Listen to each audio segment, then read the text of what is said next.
a masculinidade clássica, né? Ela eventualmente passou um pouco dos limites, acabou se tornando ali, às vezes, violento, o homem traía e a mulher dependia do homem, e aí ela não conseguia se sustentar, se emancipar ali. Uhum. E aí a gente teve uma polarização compensada, onde a mulher quis a liberdade, e aí hoje a gente está vivendo o contrário dessa situação. Queimar os sutiãs, né? Ao invés da gente buscar o equilíbrio, né? Então eu não vou nem defender macho que acaba traindo e não cumprindo com a palavra e não sendo honrado. Também não vou defender mulheres que elas acabam indo para a libertinagem achando que isso é normal, tá? Então, o meu papel é sempre buscar a união do masculino e do feminino, que é o que a gente tinha lá atrás. Então, o homem clássico, virtuoso, né? Não o macho predador, o homem que abusava da mulher, às vezes era casada e tinha que fazer o sexo forçado, o homem que saía e tinha uma outra família fora, né? Tinha uma segunda família. Então a gente não está falando desse homem que também tem um estado de desequilíbrio, de neurose intensa. Né? A gente está falando do homem masculino clássico. Então aqueles homens que influenciaram positivamente a sociedade e que, graças a eles, principalmente, a gente está numa sociedade hoje muito mais avançada. E é uma demanda que é contínua, né? Nunca houve um momento que a gente fala assim, agora não precisamos de homens, ou senão não precisamos apenas de homens guerreiros, apenas de homens... Sempre foi algo necessário para que a sociedade vivesse num equilíbrio razoável, né? Esse homem clássico. Sempre foi. Porque o homem que ele sai para trabalhar, o homem que... nada contra quem faz home office, daqui a pouco eu até posso explicar esse assunto. Mas o cara que sai de casa para trabalhar, o cara que traz o sustento, o cara que é provedor, o cara que é protetor, que ele tem a capacidade de se proteger. Né? Então o homem clássico, antigamente, geralmente ele tinha passado pelo militarismo. É um cara que sabia atirar, é um cara que sabia dar porrada, era um cara que enfrentava muita coisa. Né? Hoje em dia, quase nenhum homem passa pelo militarismo. Então, se o homem ele não tiver uma capacidade de proteção, se ele não tiver uma capacidade de intimidade, ele não consegue nem proteger ele mesmo e muito menos as pessoas que ele ama. Verdade. E como que ele vai formar uma família e se sentir confiante o suficiente sem essa capacidade? Esse é o grande problema. O que está acontecendo muito de finais de casamentos que a gente está vendo aí a rodo, né? Vários divórcios acontecendo muito mais, numa proporção muito maior do que era antigamente. Na verdade, agora está um equilíbrio, né? Entre casamentos e divórcios. Está quase no mesmo número. Está quase no mesmo número. Está uma coisa assim completamente fora do padrão. É um estado doente de relacionamento.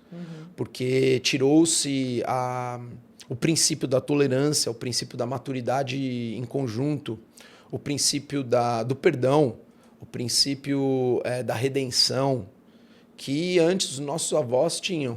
Né? Então, quando a gente vê os nossos avós, às vezes eles passaram por problemas difíceis. Eu acho que até é uma questão, por exemplo, você falar que os homens tinham esse background de ter que aprender a atirar, ter que realmente vivenciar uma luta física, né, se fosse necessário. Exato. Né? Eles tinham esse aprendizado, né? Tinha que proteger a família de bicho, né? Tinha. Lá, né? O cara pulou o muro, o cara pulou o muro da casa, tomava tiro. Exatamente. Então existia isso, né? Sim. As mulheres também tinham esse tipo de escola.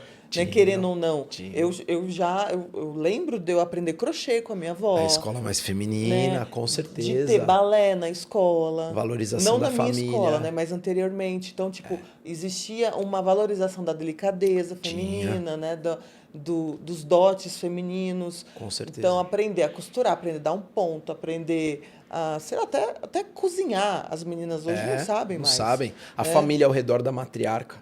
Isso é uma coisa que a gente perdeu. Então, assim, das avós, né? Das avós, dessa matriarca que é mãe da mãe. Que é mestre, né? Ela, além de ensinar, ela ensina carinho, ensina afeto. Exato. Enquanto a mãe corrige, né? Os avós estragam. Sim. Antigamente a avó não estragava, não. É verdade. A avó dava porrada. O que eu apanhei da minha avó, vixe, não tem... É verdade. Não, a gente... Eu tive uma avó mais dura também, vamos dizer assim, né? Ela também teve... É porque, assim...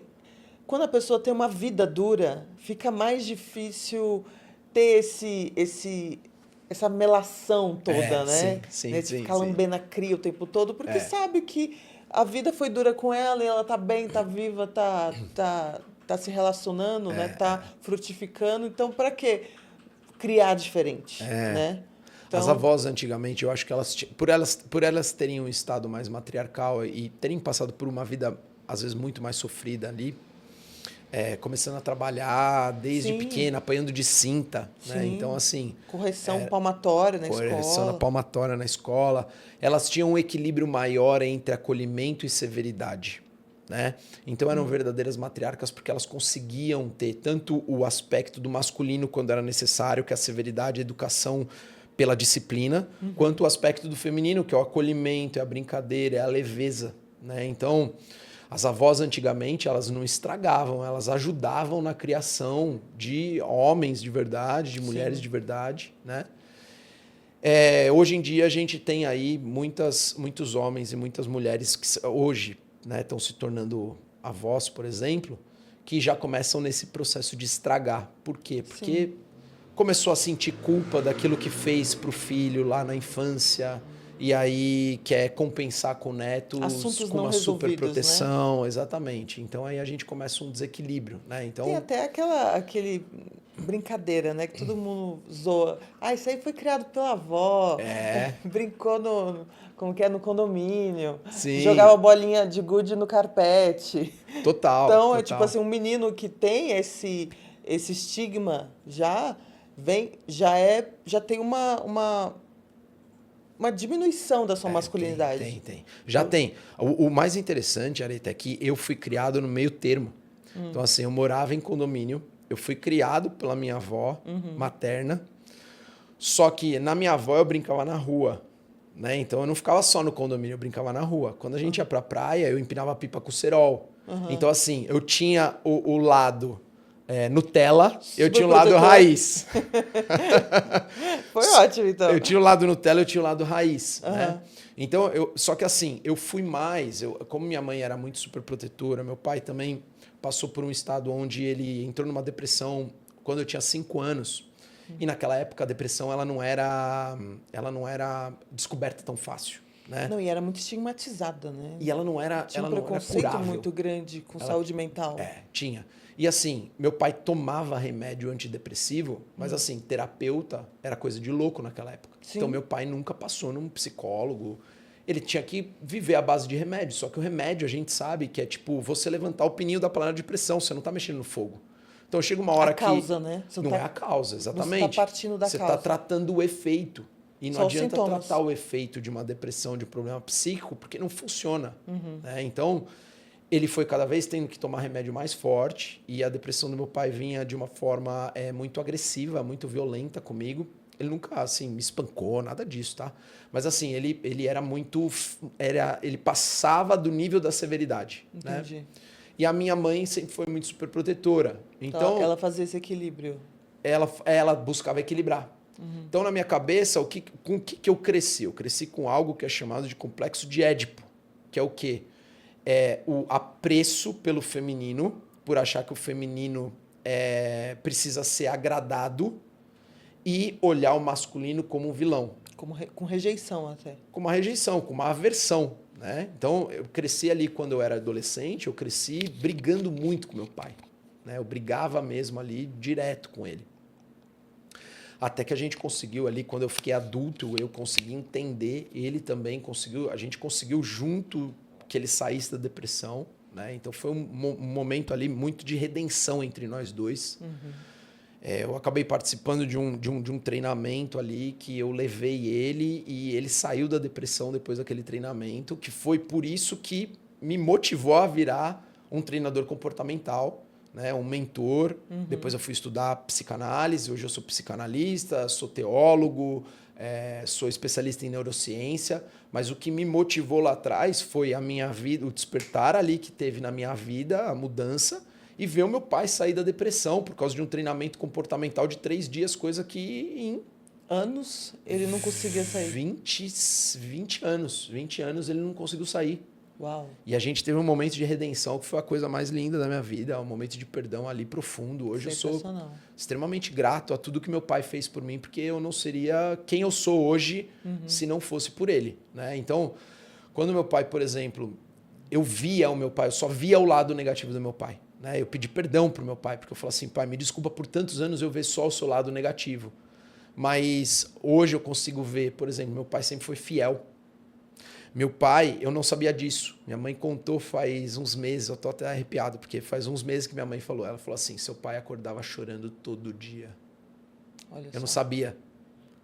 Só que ele ia trabalhar todo dia para conseguir o dinheiro para sustentar a gente. E ele nunca deixou um dia de ir trabalhar, ele ia trabalhar até doente para não faltar o dinheiro em casa. E eu não conseguia ver isso. Eu só via o lado mal. Por quê que eu via esse lado que mal? Você colocou era como uma mal na sua cabeça. Exatamente, exatamente. Porque, na verdade, era um lado educativo, a forma dele se expressar, será? A doença, claro, passou dos limites do ponto da disciplina, né? Muitas vezes ele castigava de uma maneira que não tinha nem explicação. Era alguma coisa ali que ele estava despejando aquela emoção que ele tinha, aquela raiva que ele tinha dentro dele e despejava em mim, né? Às vezes na minha mãe, não com agressão física. Meu pai nunca foi violento fisicamente, mas na questão de palavras, de castigar e tudo mais. Então, eu via só esse lado. Eu não conseguia ver os lados positivos do meu pai. E aí, quando a gente teve esse momento de redenção, começou a vir uma enxurrada de insight de lados positivos. Por exemplo, meu pai sempre foi leal à minha mãe. Isso é maravilhoso. E eu falo assim, cara, hoje eu sou leal à minha esposa, eu nunca traí ela desde que a gente começou a namorar por causa do meu pai. Então eu devo, por exemplo, a construção da minha família e a lealdade que eu tenho sobre a minha esposa, essa virtude que eu vejo que é uma das virtudes masculinas mais elevadas, a lealdade, eu devo ao meu pai. Então eu olho para trás e falo assim, cara, não tem como eu ter rancor ou ter mágoa do meu passado. Porque o meu pai fez o que ele conseguia fazer com as ferramentas que ele tinha naquele momento. Exatamente. Então, assim, a sociedade não era a favor de terapia naquela época.